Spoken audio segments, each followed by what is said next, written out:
येषां न विद्या तपो न दानम ज्ञानम न शीलम गुणो न धर्मम ते मृत्युलोके भूय भारभूता मनुष्य रूपेण मृगश्चरन्ति। ओम साई राम मित्रों, आज का ब्लॉग आप सभी हमारे साई परिवार के लिए विशेष लाभकारी और कल्याणकारी है, क्योंकि आज के ब्लॉग में हम अपने साई परिवार के लिए बसंत पंचमी का बहुत ही विशेष और अचूक उपाय लेकर के आए हैं, जिसके माध्यम से आपके घर में सुख, शांति, वैभव, संपन्नता, बल, बुद्धि, विद्या, विवेक आपके संतान को, आपके घर के समस्त परिवार को प्राप्त होगी। यह शुभ मुहूर्त अब की बार वसंत पंचमी का जो आ रहा है, इसमें जरूर यह उपाय करें और इस उपाय से आपके घर की निर्धनता भी समाप्त होती है। क्योंकि जो यह वसंत पंचमी होता है, ऐसी मान्यता होती है कि वसंत ऋतु जब आती है तो पूरी प्रकृति एकदम सज जाती है, चारों तरफ पुष्प और पौधे पल्लवित होते हैं, पुष्पित होते हैं और हमारी प्रकृति एकदम मधुमास की तरफ बढ़ने लगती है और चारों तरफ आपको तितलियां, भ्रमर इस प्रकृति का एकदम सजा देते हैं। तो कहने का मतलब है, यह जो शुभ मुहूर्त है, माँ सरस्वती के पूजन का बहुत ही विशेष महत्व है। जिन बच्चे बच्चियों का कंपटीशन का एग्जाम दे रहे हैं, जो बोर्ड का एग्जाम दे रहे हैं, जो मान लीजिए कोई बिजनेस कर रहे हैं, जो कला के क्षेत्र में चाहे अभिनय करना, चाहे गायन सीखना चाह रहे, चाहे अन्नप्राशन का हो बच्चे के, चाहे बच्चे का प्रथम जो है उसको विद्या आरंभ की तिथि हो, तो इससे अच्छा मुहूर्त नहीं मिल पाएगा। और धन धान्य से परिपूर्णता प्राप्त करने का भी यह बहुत ही शुभ मुहूर्त है, जो है यह आपका वसंत पंचमी। तो आपकी बार वसंत पंचमी कब है यह जान लें। वसंत पंचमी जो लग रहा है वह 25 तारीख को 12:34 से ही लग जा रहा है दोपहर में, लेकिन उदया तिथि, चूंकि हिंदू पंचांग में उदया तिथि के अनुसार ही हम व्रत त्योहार मनाते हैं, तो उदया तिथि आपकी 26 जनवरी को पड़ रही है और 26 जनवरी को जो सरस्वती पूजन का इस उपाय को करने का मुहूर्त है, 7:12 सुबह से और दोपहर में 12:34 तक 26 जनवरी को बहुत ही शुभ मुहूर्त है। तो अब की बार वसंत पंचमी 26 जनवरी को आपको मनाना है और जो उपाय करना है 7:12 से 12:34 तक उपाय कर लेना है। क्या उपाय करना है, ध्यान से यह सुने। देखिए, बहुत सारे ऐसे परिवार होते हैं जिनकी आर्थिक स्थिति डैमेज होती है, तो उनको क्या करना है, जो स्टूडेंट हैं, तैयारी कर रहे, चाहे वो प्रशासनिक सेवा की तैयारी कर रहे हो, छोटे जॉब की तैयारी, किसी की भी, चाहे वह शिक्षा के क्षेत्र में एग्जाम दे रहे हो, बोर्ड का एग्जाम, चाहे वह कंपटीशन दे रहे हो, तो उनको क्या करना है। अब यहाँ पर सबसे बड़ी चीज़ है, और अगर बच्चे का अन्नप्राशन करा रहे हैं तो कैसे कराएंगे, बच्चे का विद्या आरंभ करा रहे हैं तो कैसे कराएंगे, यह सब जानकारी हम आपको इसमें देंगे। आप ध्यान से सुनिए। सबसे पहले क्या क्या लेना है पूजन के लिए।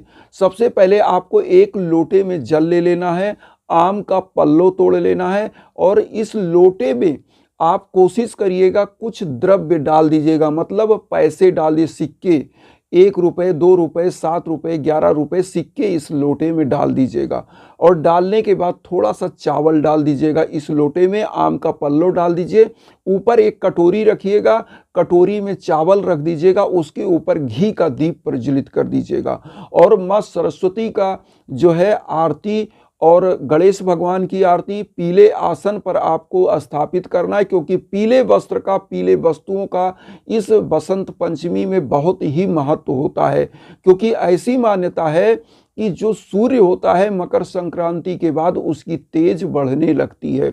जब ठंडक पड़ता है तो सूर्य क्या होता है, पृथ्वी से दूर होता है, उसकी रश्मियां बहुत ही शिथिल होती हैं। लेकिन बसंत पंचमी जब आती है तो सूर्य की रश्मियां, आभामंडल तेज हो जाता है और ऐसे मान्यता होती है कि यह प्रखरता लिए होता है, सृष्टि में नई नई संचार आती है, नई नई ऊर्जा आती है, एनर्जी आती है, तो इसमें यह उपाय करते हैं तो वह समस्त ऊर्जा आपको प्राप्त होती है।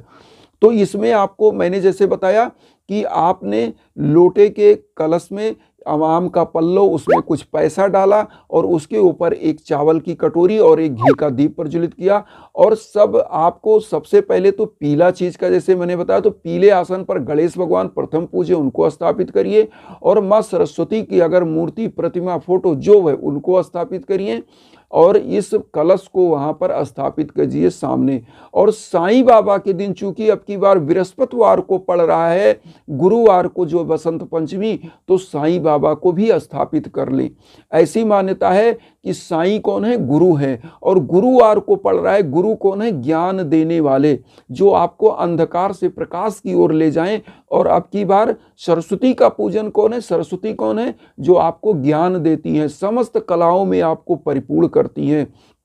तो आपको करना क्या है? अब एक मंत्र का जाप करना। और जो कंपटीशन दे रहे हैं वो ध्यान दीजिएगा, वह 7 पेन रख लें, 7 पेन, क्योंकि बार बार तो मुहूर्त आएगा नहीं। वैसे तो एक ही पेन रख सकते हैं, लेकिन 7 पेन इसलिए कह रहे हैं, जैसे बहुत सारे लोग मेंस लिखते हैं, प्रीलिम्स लिखते हैं उसी पेन से बोर्ड का एग्जाम दे रहे हैं जो बच्चे, तो वह 7 पेन वहाँ रख लें। जिस कलर का पेन, जैसे मान लीजिए हेडिंग डालने के लिए रेड पेन या काला पेन रखते हैं तो काला पेन रख लें, और लिखने के लिए नीला पेन है तो नीला, सब मिला के 7 पेन रख लें। और उसके बाद जिनके घर में आर्थिक स्थिति की दिक्कत है, वह वहाँ पर गुरु दक्षिणा के रूप में माँ सरस्वती के सम्मुख 11 रुपए रख दें।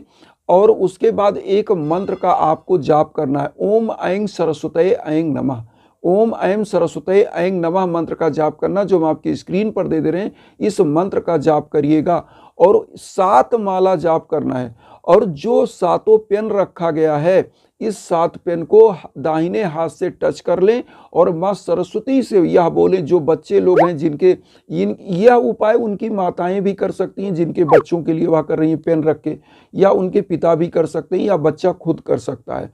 तो क्या करें? 7 पेन को हाथ में लेकर के और बोलें कि हे माँ सरस्वती, मुझे बल दो, मुझे विद्या दो, मुझे विवेक दो, मुझे बुद्धि दो, और मेरे मार्ग को प्रशस्त करो। मैं हमेशा आपके ज्ञान से परिपूर्ण रहूं, इस समाज में और जिस भी क्षेत्र में जाऊं वहां भी मेरा ज्ञान हमेशा प्रखरता लिए हो और हमेशा श्रेष्ठता लिए हो।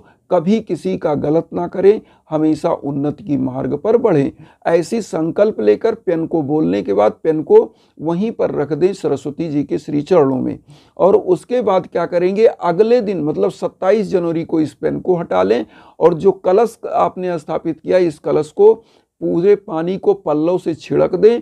और उसके बाद इस जल को सूर्य भगवान के सामने अर्घ दे दें। और जो इसमें पैसा है, जो आपने द्रव्य डाला है, इसको, और जो दक्षिणा आपने 11 रुपए रखा है, इसको एक पीले कपड़े में बांधकर अपनी तिजोरी में रख दीजिएगा। जिनके घर धन धान्य नहीं आता है, उनका घर धन से भर जाएगा, ऐसी मान्यता है।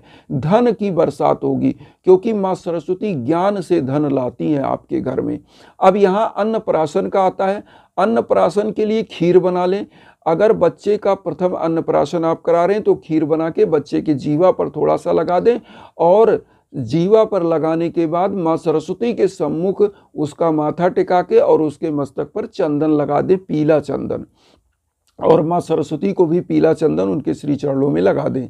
इसी प्रकार से जिनको प्रथम विद्या आरंभ कराना है उनको क्या करना चाहिए? वैसे तो मान्यता है कि चांदी की सलाका होनी चाहिए छोटी सी, और जीवा पर ओम लिखना चाहिए। तो ऐसा लिख, अगर आपके पास चांदी का सलाका नहीं है, बच्चे का प्रथम विद्या आरंभ है, ओम नहीं लिख पा रहे हैं, तो आपको क्या करना है? ध्यान दीजिएगा, कोई दिक्कत नहीं है। आपको लेना है एक कागज सफेद, उस पर थोड़ा सा हल्दी लगाइए, एक रेड पेन लीजिएगा।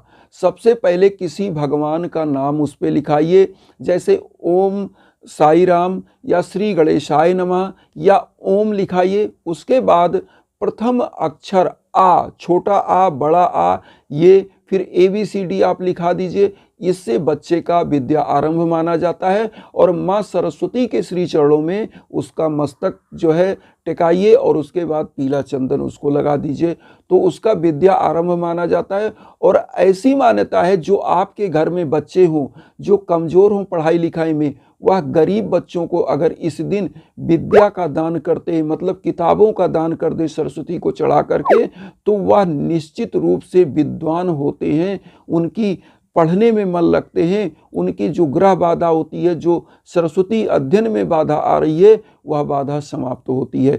और एक चीज़ और बताएं, जिनके बच्चे बच्चियां अगर रोजगार नहीं मिल पा रहा है, करियर में सफलता नहीं मिल पा रही है, कोई भी विद्या में कमज़ोर है, कोई भी बोर्ड का एग्जाम में असफल हो रहा है, ऐसे लोगों के लिए यज्ञ याजन हवन जरूर कराइए। मैं बार बार बताता हूं आप लोगों को इंस्टाग्राम का लिंक, कहीं आपको भटकना नहीं है, इंस्टाग्राम के लिंक पर आइए। कोई भी यज्ञ याजन हवन पूजन के लिए वहां संपर्क करिए, हमारे लायक जो है निश्चित हम करेंगे। इन्हीं भावनाओं के साथ हम एक चीज कहेंगे कि वसुधैव कुटुंबकम की जो भावना हम लेकर चल रहे हैं, उसमें आप लोग अपना आशीर्वाद चैनल को सब्सक्राइब करके दीजिए। उन साई भक्तों तक वीडियो को जरूर शेयर करिए जो किन्हीं कारणों से कष्ट में, दुख में। इसी भावना के साथ ओम साई राम।